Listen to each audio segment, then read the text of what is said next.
Назым ханым, сәлеметсіз бе? Саламатсыз ба, Кәмшат ханым, қайырлы кеш. Қалай? Мен өткенде әр кітапты оқыған сайын жылаймын, былай тығылып қаламын деген қызым ғой. Көргенге қуаныштымын. Сағы да сол кітап жайлы ғой, біз мына өмірдің мәнін аяқтадық та жұбымызбен. Сөйтіп жұбым жаңа сұрап жатыр ғой, қай жерде тығылып жатсыз, айтыңыз, менен бөлісіңіз, менен қысылып жүрсіз ба деп ертесіне маған жазып жатыр ғой. Жоқ, ешқандай қысылған жоқпын. Енді бүгін қайтадан тағы да бастап оқыдық та, енді мына қалай қысылмайсың, мына бірінші алғыс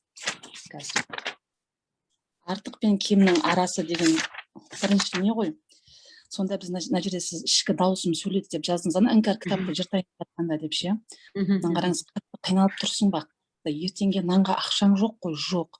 Не істейсің, білмеймін, сағың сынғандай ма, сынды. Енді қайтпексің, болды, бітті. Мен қараңыз, мен азында тағы еңіріп, сонымен жылағаныңыз, неге өмірдің мәні қалмады? Тұр, жүр, мына кітапты оқы. Оқыдым, қойшы, түк те таппадым. Тұр, қайта оқы. Туф, нанға ақша таппай тұрсам, өмірдің мәнін кітаптан табады деп кім айтты саған? Бұл кітапта өмірдің мәні жоқ, бірақ кітаптағы жазбалар саған белгі береді, жол көрсетеді. Тұр, оқы. Мен ол белгіні қалай көремін? Не деген бітпейтін сұрақтар? Тұрсаңшы, жарайды, ертең оқимын, бүгін шамам жоқ. Тұр, қазір оқы, тұр. Ұста кітапты дедіңіз да. Сонымен осы жерге келдім, мен оқып жатырмын ғой осы жерде. Сөйтіп мен айтамын да, мынау қалай, не деген шіркін, қандай дауыс сөйледі іште деймін да, сізге осы сұрақ маған ше, қалай ол дауыс қақтан шықты деймін да. Действительно қатты, мысалға бізде қатты қиналып тұрамыз, бірақ өзімізге сұрақ қоймаймыз да, бүйтіп деп бүйтіп отырамыз да кетеміз да. Ал мен сізде осы кітапта сұрақтар, өзіңе сұрақтар қою көп қой мына жерде ше, ары қарай. Содан өзіме кейде Назым, не істейміз енді, ары қарай не істейміз деген бір өзінше бір сұрақтар келеді да миыма. Бірақ мына ішкі дауыс қалай осындай сізде осы жерде, қалай ішкі дауыс қай жерден шықты, соны мен таң қаламын да, азында жұбым айтып отырмын да, қалай, қай жерден шықты екен мына дауыс, қақтан шықты екен деп жаңа жылап отырмыз ғой, азында екеуміз жақтан жаңа кітабыңызды оқып. Сосын мен ойладым, мен айтып отырмын ғой сізге, жылаймыз, әр нені оқыған сайын тығыламын дедім ғой. Мен действительно анандай эмоциям мықты адам екенмін да, андай қатты қуанатын кезде шыңғырып, сондаймын, жылайтын кезде кәдімгідей жылап аламын. Енді мына кітап енді. Сосын мына жерде қазір қош дейсіз, қазір бір минут. Мен түртіп кеткенмін ғой күшті сөздеріңіздің барлығын ше. Сосын жұбыма айтып жатырмын, тауып отыр едім жаңа. Жұбыма айтып жатырмын да, мен енді білдім деймін да, не үшін талатынымды білдім. Дәл осындай жүрекпен оқиды екенмін қатты деймін да, действительно жүректен шығатын кітап жазған ғой Кәмшат ханымыздың да. Қазір бір минут. Тауып отыр едім. Мына жерге жазып қойыппын. Бұл сен ғой, Кәмшат, бұл жерде де сұрақ қойғасыз да. Бұл сен ғой, Кәмшат, иә, мен түсім емес қой, жоқ, ертегі емес қой, кітабыңызды шығарған кезіңіз ғой. Онда мен мына жерге астына жазып қойыппын, былай мына бұл жерге ше. Сізге риза болғаным соншалықты, мен Назым осы кітапты дәл осы бетін оқып жылап отырмын. Не деген керемет кітап, жүрегіме жетті. Кәмшаттың кітаптарын оқып бітпесе екен деп отырамын.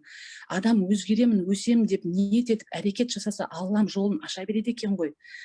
Мен өзім жазған досын ше, мен алдын қашан жаздым, осы ала салып оқыдым ғой, сразу сол кезде жазғам ғой, енді 5-6 ай бұрын ба. Енді осыны оқып өзім таңғалып отырмын да, до того өзімде эмоцияға кіріп кеткен екенмін да сол кезде.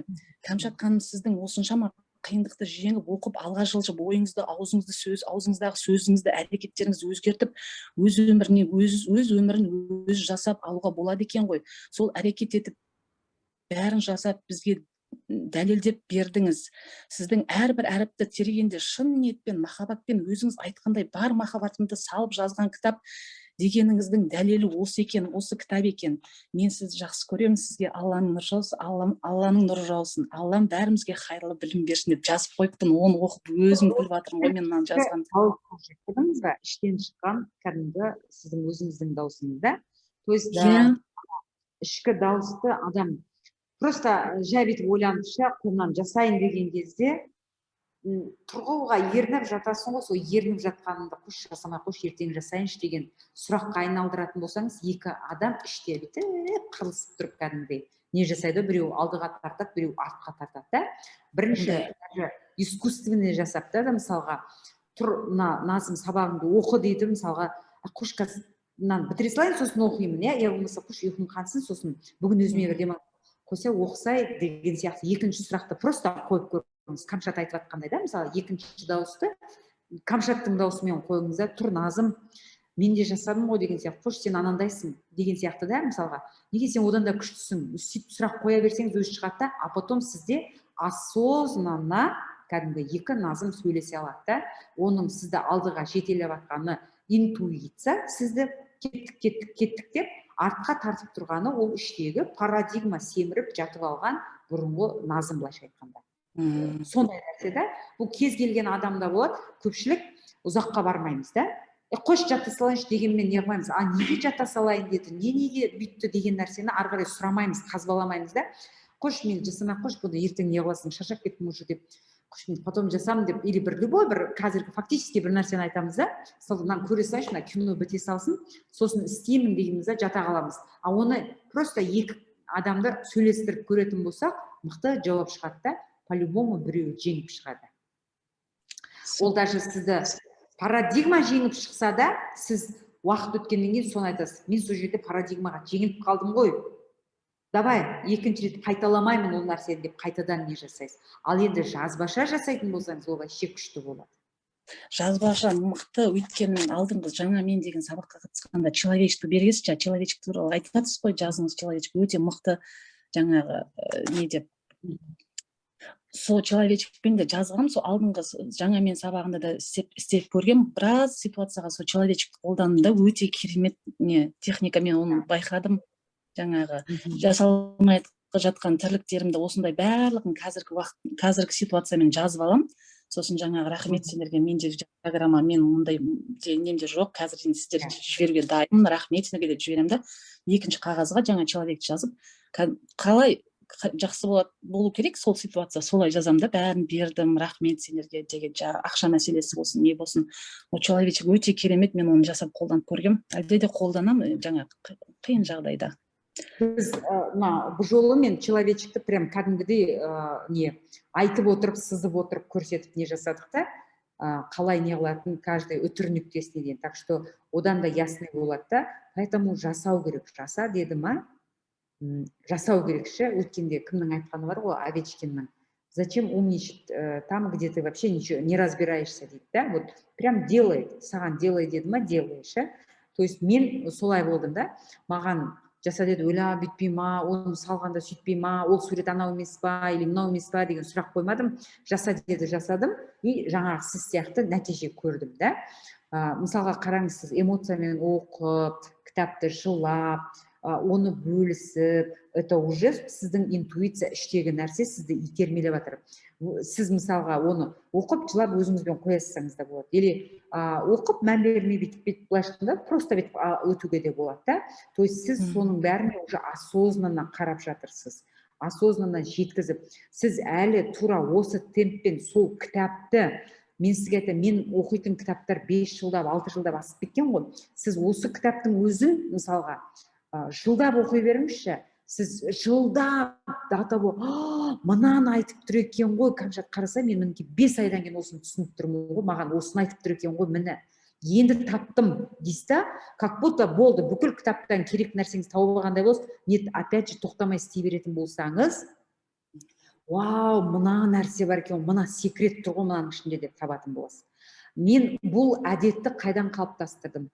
Боб Проктор Наполеон Хиллдің «Думай богатей» деген кітабын уже 50 жылдан асып кетті ма, күнде оқиды.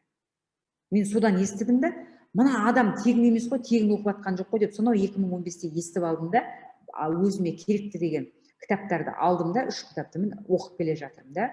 Мама деп біреуінен мен шексіздік деген түсінсем, біреуінен тағы бір нәрсені түсінем да.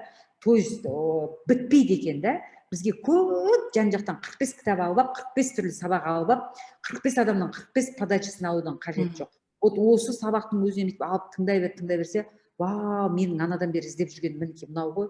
Өйткені мен ештеңкені өзгертіп айтып жатқан жоқпын. Сіздегі мынау ашылып жатыр да, күннен сайын көкірек көзі сізде ашылып жатыр. Сізде қабылдау деген нәрсе мүлдем. Сіздің деңгей былайша бүйтіп жатыр.